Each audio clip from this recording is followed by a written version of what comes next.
kabeh. Pokoknya jiwa kita jiwa istighfar ini sekarang. Dunia kan hanya ora penting-penting amat lah.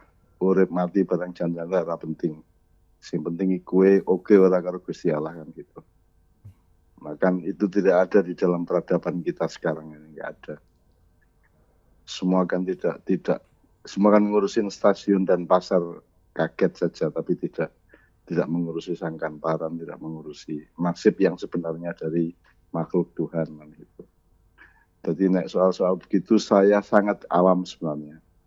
Paling pertanyaannya kita ukur benar sekarang tingkat kehancuran yang ditimbulkan oleh corona ini sampai seberapa?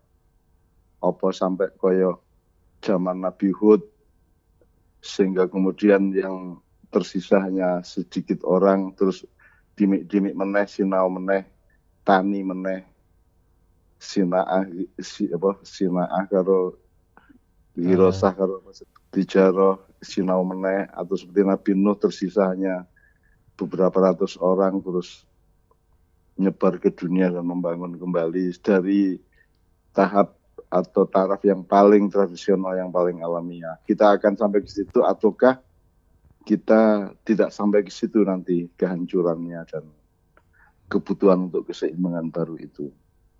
Karena janjane nek kudune nek ndelok le pintere wong saiki, hebate pemerintah, teknologi, dokter, farmasi dan semuanya itu kudune kan tidak terlalu sukar untuk melawan corona ini kudune. Kudune kan itu kan soal wis ngerti kok corona piye, masa inkubasi ini sepiro, cara penyebarannya piye kan sudah ngerti kabeh.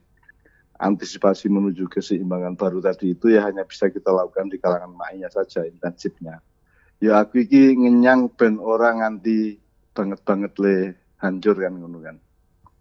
Ngenyang supaya yang sabrang mungkin tidak setuju karena kan kalau view saya kan view keajaiban. Keajaiban itu artinya keajaiban sesuatu yang kita belum tahu dan sesuatu yang kita tidak bisa. Tetapi kan kita sangat akrab dengan itu sehari-hari dalam kehidupan kita sejak jadi janin sampai lahir bayi sampai jadi wong gede kan kita akrab dengan yang disebut keajaiban itu. Nah, keajaiban itu gaib lah, alam gaib ya. Alam gaib itu kan sebenarnya kan bukan memedi, bukan lelembut, bukan virus, bukan. Alam gaib itu adalah segala sesuatu yang tidak kita ketahui secara tepat sehingga kita juga tidak bersikap atau mengantisipasi secara tepat juga. Jadi mungkin bagianku pancen yo mengenyang ki yo saelek-elek menungso iki seoke apike juga apa meneh wong Indonesia apik-apik kabeh. Tak hitung Allahu Akbar sedina iki ping 5 miliar sa Indonesia luwe. Ya mosok Gusti Allah ora nulungi kan gitu. Kalau soal perubahan yang akan harus terjadi kan nek prasaku kan tidak akan mendasar juga. Ya paling ya mutere ekonomi piye, mutere atine wong piye, tapi kan tidak mendasar, tidak sampai ke soal piye to janjane sangkan parane kue karo sing gawe kue suke piye kan kita ini kan muter-muter aja.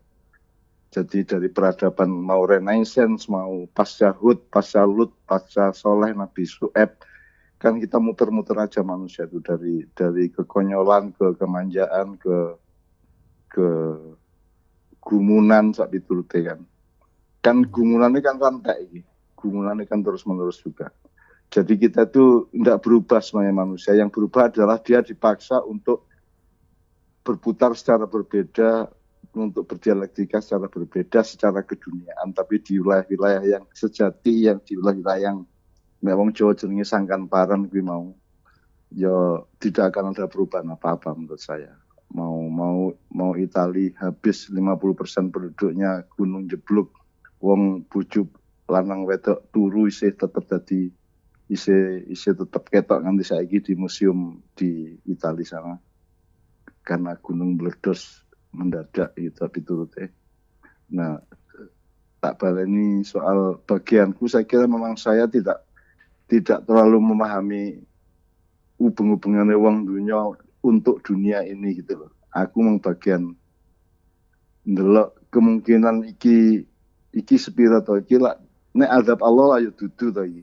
Iki menungso dhewe sing pancen sembrono kan gitu. Semua tulisan saya kan juga tidak populer dan tidak relevan terhadap urusan corona sebenarnya. Saya hanya ngancani jamaah ma'iyah ben ngepake awake dalam keadaan kaya ngene iki iso luwih akurat terhadap nasibnya hari ini dan besok. Karena urip mati itu kan teknis, itu kan cuman soal ruang waktu saja dan soal transformasi aja. Meskipun tidak lantas kita bisa ngomong ke publik bahwa orang penting kok urip apa mati ya iso. Ya. Tapi kan ada dimensi itu, ada cara berpikir yang seperti itu. Bahwa sanjane iki sing penting kowe iki ora dinesane Gusti Allah. Kemudian hal-hal yang menyangkut teknis penanganan corona, menurut saya memang di situ teruji kepemimpinan bangsa kita ini kan.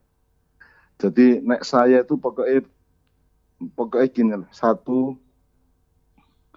kan iki balik nang atine dhewe, balik nang nasibe dhewe, balik nang posisinya sendiri-sendiri, ya balik nang silmine dhewe. Jadi setiap orang itu sekarang selamat atau tidak kan kalau di Ma'iyah kan elaborasinya sangat luas.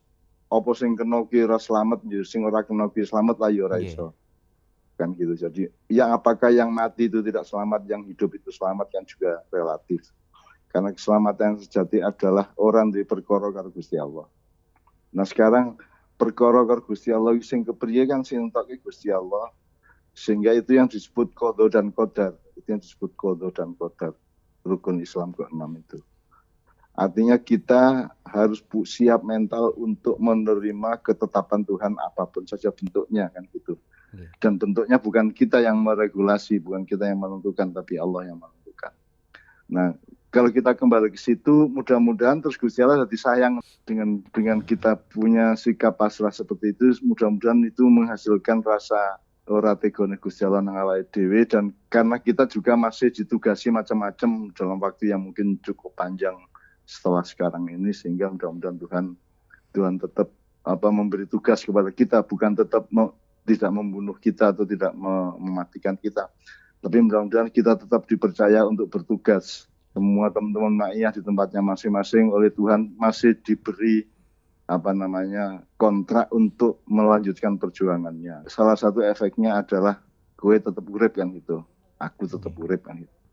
Meskipun tetap saja qadha dan qadar itu sejak awal sudah kita sumpahkan kepada Allah, kita akan terima qadhanya maupun qadarnya. Qadha itu artinya adalah hukum timbal balik dari perilaku kita di hadapan Tuhan, terus Gusti Allah nggawe vonis apa kan manut. Kalau qadar itu kan terserah Tuhan arep ngurupke sapa mateni sapa kan terserah dia, itu namanya qadar. Kalau qadha itu ada hubungan dialektis dengan perilaku kita. Nah, mudah-mudahan satu kowe dhewe yang ikut streaming ini mudah-mudahan selalu berjiwa istighfar. Nomor 2, teman-teman jamaah Ma'iyah juga mudah-mudahan merupakan faktor yang menjadikan Allah menyelamatkan seluruh bangsa Indonesia. Nomor 3, rakyat Indonesia menurut saya kan rakyat yang terbaik di dunia.